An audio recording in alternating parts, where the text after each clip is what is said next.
Hello again. This is Andrea Schulman, and welcome to part 2 of this series on how to manifest your ideal body. There are going to be 4 videos in this series. In the last video, I talked about how your body is a reflection of the mind.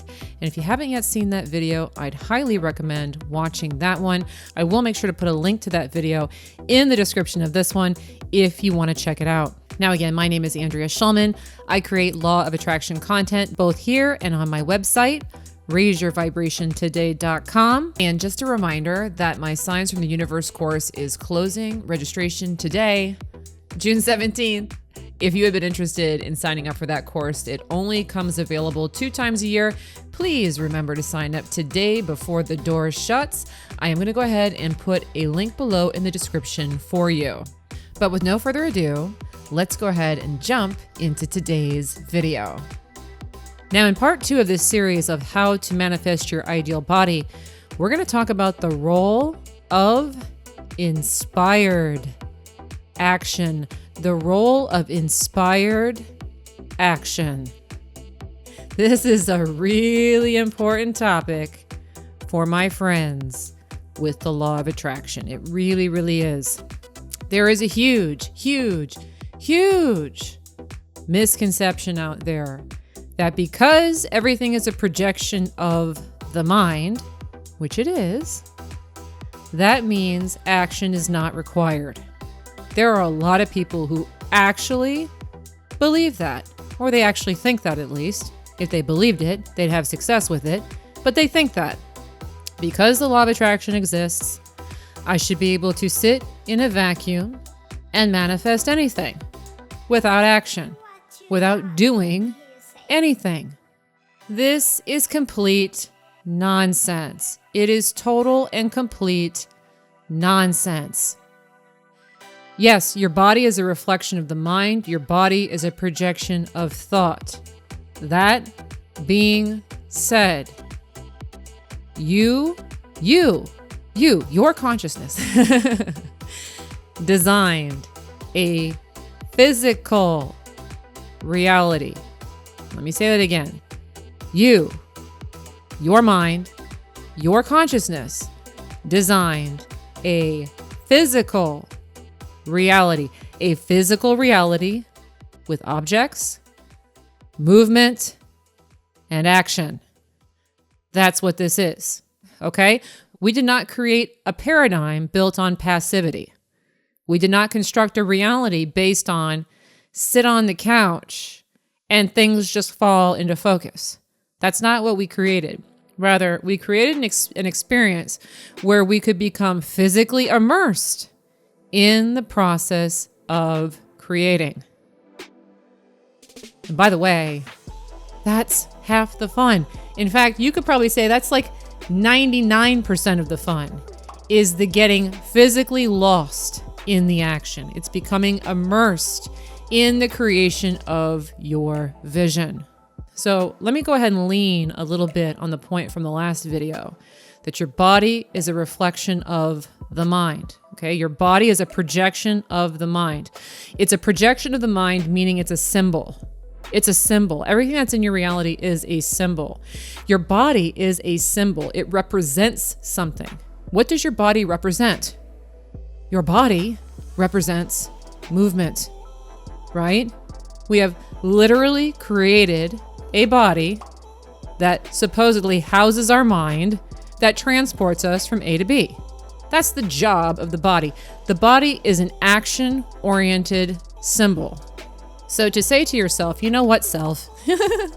I would like to just lay on the couch completely passively and do nothing.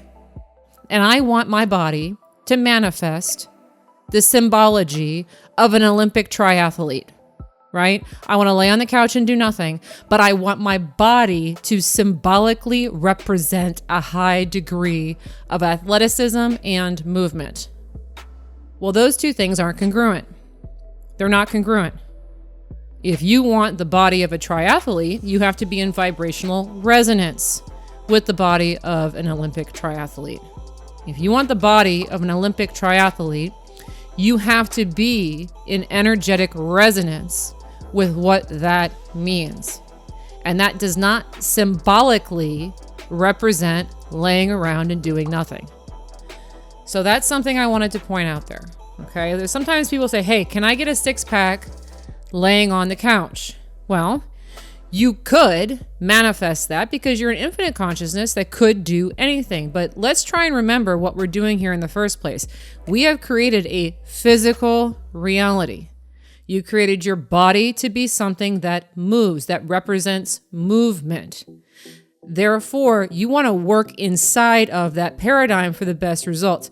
It's going to be really challenging for you to try to take an object that represents movement in your reality and try to say this is a completely passive thing, and I just want to paint over it with symbology I don't believe. A much easier way of going about getting into your ideal body is really understanding what energy do you want your body to reflect? What do you want your body to say about your energetic state, right? Do I want my body to be a symbolic picture of my strength, my endurance, my flexibility? Do I want it to be a symbolic representation of power?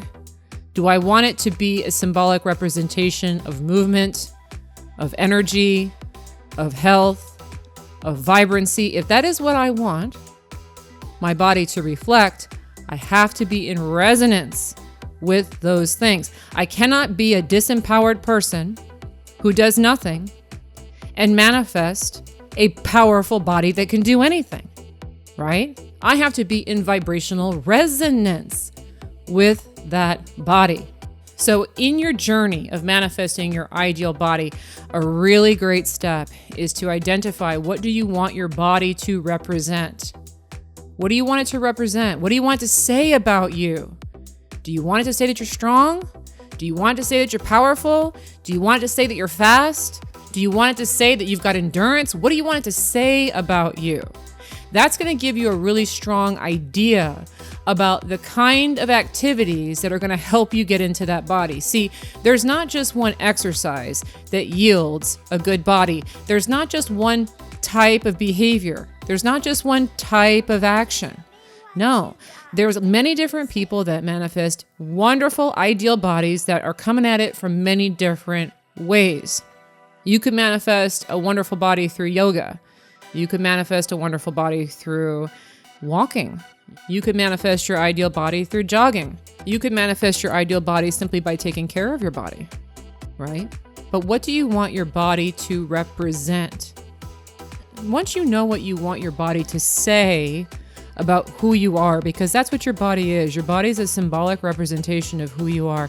Once you know what you want your body to say about who you are, now you have an idea of what inspired action is. Do you want your body to say that you're powerful? Well, we probably need some powerful activities. Do you want your body to say that you're flexible? Well, probably need to do some flexibility activities. Do you want your body to say that you have a high degree of energy? Well, we're going to need some high energy activities. Do you want your body to say that you're tough? Well, going to need some tough activities. So think about that. Your ideal body is different than mine, is different from anybody else's. Think about what you want your body to say about you. What character traits do you want your body to express? Because again, your body is a projection of the mind. Your body is going to symbolically represent who you are. But once you know what that is, now we know what kind of inspired action to take. Now we know what kind of things we need to be doing. Now we know what kind of sports to get into or not get into. You know, maybe you just want to be skinny. Maybe you'd rather have a more laid back body. Well, then powerlifting ain't for you, right? Understand what it is you want your body to represent. That's going to give you a really great clue on what inspired activities might be that will get you into resonance with the body you want. And by the way, this doesn't mean this is super challenging. No. You know, I can do some pretty crazy stuff physically. I can do some things that look very complicated and challenging to a person that's never done them before. But they're not hard for me. They're not hard for me because I'm in vibrational resonance with them. So understand that this is not a process of taking action to hurt yourself or doing things to the max to get a result really quickly. You don't need to do that. You just need to get your ship pointed in the right direction. So if you want a powerful body, you start doing some exercises or you start doing some activity that is powerful in nature, but you start where you are. And you just keep up with it. And it builds momentum over time to the point where you can do some pretty crazy, powerful exercises with minimal effort because you're in resonance with them. And as a side note, my Superior Fitness program is going to be going on a half-off sale for 1 week only, coming up on June 24th through July 1st. Make sure to stay tuned if you're interested in taking that course from me. And also, final reminder, my Signs from the Universe program is closing today. It will not be available for 6 more months. If you are interested in learning how to read and interpret the signs from the universe so that you can make meaningful choices and move in your preferred life direction, this is a really great course for you. It is fully downloadable. It is yours to keep forever. And I have put a link below in the description. At that link, you can watch an introductory video on that course. And also there's a very lengthy description with all the information. So if you were interested in that, make sure to head over there now. Thanks so much for watching part 2 here in this series on how to manifest your ideal body. And I look forward to seeing you over in the 3rd one. Bye-bye.